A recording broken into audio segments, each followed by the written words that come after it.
Hello friends, welcome to my YouTube channel Santosh education. Video में आपका स्वागत है। तो फ्रेंड्स, आज की इस वीडियो में हम देखने वाले हैं BSc third year zoology major group A paper first से यूनिट 4 का। आज का हमारा क्वेश्चन है कार्प संवर्धन की तकनीक को है जो बताइए, यानी कि कार्प संवर्धन की कार्यविधि पर टिप्पणी लिखिए। तो इसके पहले अगर आपने चैनल को सब्सक्राइब नहीं किया तो सब्सक्राइब कीजिए, साथ ही बेल आइकन को प्रेस कीजिए जिससे वीडियो का नोटिफिकेशन आपको सबसे पहले प्राप्त हो सके। तो चलिए वीडियो को स्टार्ट करते हैं। तो देखिए दोस्तों, यह इस प्रकार से दिया गया है। तो देखिए, सबसे पहला आता है कार्प संवर्धन की कार्यविधि में प्रजनन यानी कि ब्रीडिंग। सामान्यतः मछलियां अपने प्राकृतिक आवास स्थानों में प्रजनन करती हैं। प्राकृतिक आवास से एकत्रित किए गए अंडों एवं लार्वों में मेजर कार्प के अतिरिक्त अन्य मछलियों के भी अंडे होते हैं, जिससे उत्पादन प्रभावित होता है। इसलिए 20वीं सदी में बंद विधि से मछलियों के अंडों का है जो उत्पादन किया जा रहा है। तो आजकल बंद प्रजनन विधि में उत्प्रेरण तकनीक का समावेश करके प्रजनन प्रक्रिया को और अधिक आसान एवं उन्नत बनाया गया है, जिसमें मछलियों में 2 प्रकार से प्रजनन कराया जाता है। तो इनको हम देख लेते हैं। देखिए, सबसे पहला आता है बंद में प्राकृतिक प्रजनन।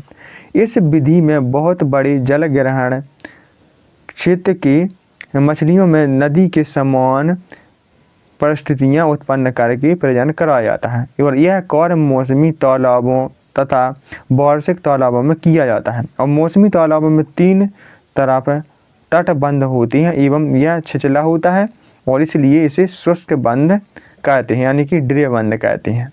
और इसमें प्रजनन कराने के लिए मौसम की प्रथम बारिश के बाद जल में परिपक्व प्रजनकों को छोड़ दिया जाता है और जब पानी अधिक भर जाता है तब बाढ़ जैसी स्थिति के कारण मछलियां प्रजनन करती हैं और निश्चित अंडों को निकालकर हपा अथवा हैचरी में हैचिंग कराई जाती है। तो अगर आप लोग इसे पूरा लिखना चाहते हैं तो लिख सकते हैं। देखिए, अब इसके बाद हम देख लेते हैं उत्प्रेरित प्रजनन। यह किस प्रकार का है? कार्प मछलियों में उत्प्रेरित प्रजनन निम्नलिखित 2 विधियों द्वारा किया जाता है। तो देखिए, हम इसमें फर्स्ट विधि देख लेते हैं। अगर आप इसे भी तैयार करना चाहते हैं दोस्तों हार्मोन द्वारा यह विधि, इसको भी आप लिख सकते हैं।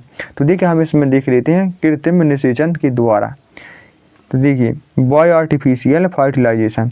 इस विधि में नर के शरीर से शुक्राणु तथा मादा के शरीर से अंडों को स्ट्रिपिंग द्वारा प्राप्त किया जाता है और फिर उनमें प्राकृतिक निषेचन कराया जाता है। और निषेचन कराने के लिए या तो अंडों के ऊपर शुक्राणु द्रव को डालकर कुछ समय के लिए रख दिया जाता है जिससे निषेचन हो जाता है, या फिर दूसरी विधि में पहले अंडों को जल में रखा जाता है और फिर उसमें शुक्राणु द्रव मिलाया जाता है जिससे निषेचन की क्रिया पूर्ण हो जाती है।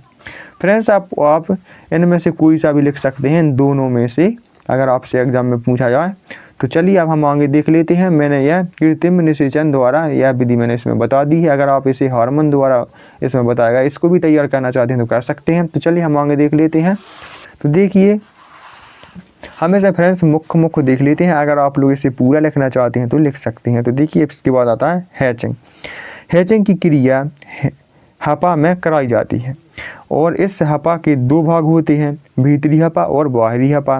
भीतरी हपा मीटर आकार का होता है। कितने? 1.75 इंटू 0.75 इंटू 0.45 मीटर आकार का होता है, जो कि जालीदार कपड़ों का बना होता है। और बाहरी हपा होता है यह 1.0.9 इंटू 0.9 मीटर आकार का होता है तथा सामान्य कपड़े का बना होता है। और हपा को बांस के डंडों की सहायता से तालाब में ऐसा लगाते हैं जिससे कि भीतरी हपा 6 इंच तक जल में डूबा रहे।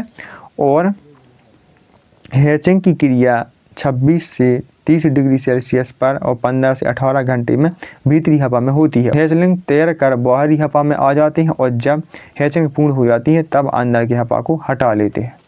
तो अब देखिए, इसके बाद आता है तीसरा पॉइंट इसी का, नर्सिंग। देखिए, यानी कि परिचर्या। तो देखिए, हैचलिंग को 36 से 48 घंटे तक हैचिंग हपा में रखने के बाद परिचर्या तालाब में स्थानांतरित कर देते हैं, यानी कि नर्सरी पॉन्ड। और इन नर्सरी पॉन्ड की गहराई 1 मीटर तथा आकार 0.02 से 0.5 हेक्टेयर होती है। और इसमें भोजन के लिए कृत्रिम आहार भी उपलब्ध कराया जाता है। और इन हैचिंग को अब फ्राई कहा जाता है। अब आता है फ्रेंड्स इसके बाद पालन पोषण। इनका पालन पोषण किस प्रकार से किया जाता है। फ्राई का पालन पोषण तालाब में स्थानांतरित करके किया जाता है और इनकी गहराई 1.5 मीटर तथा आकार 0.04 से 0.1 हेक्टेयर तक होता है। और इन तालाबों से वनस्पतियों को हटाकर उर्वरक डाल दिया जाता है और फिर स्थानांतरण का कार्य किया जाता है और इस तालाब में फ्राई वृद्धि करके फिंगरलिंग में बदल जाता है।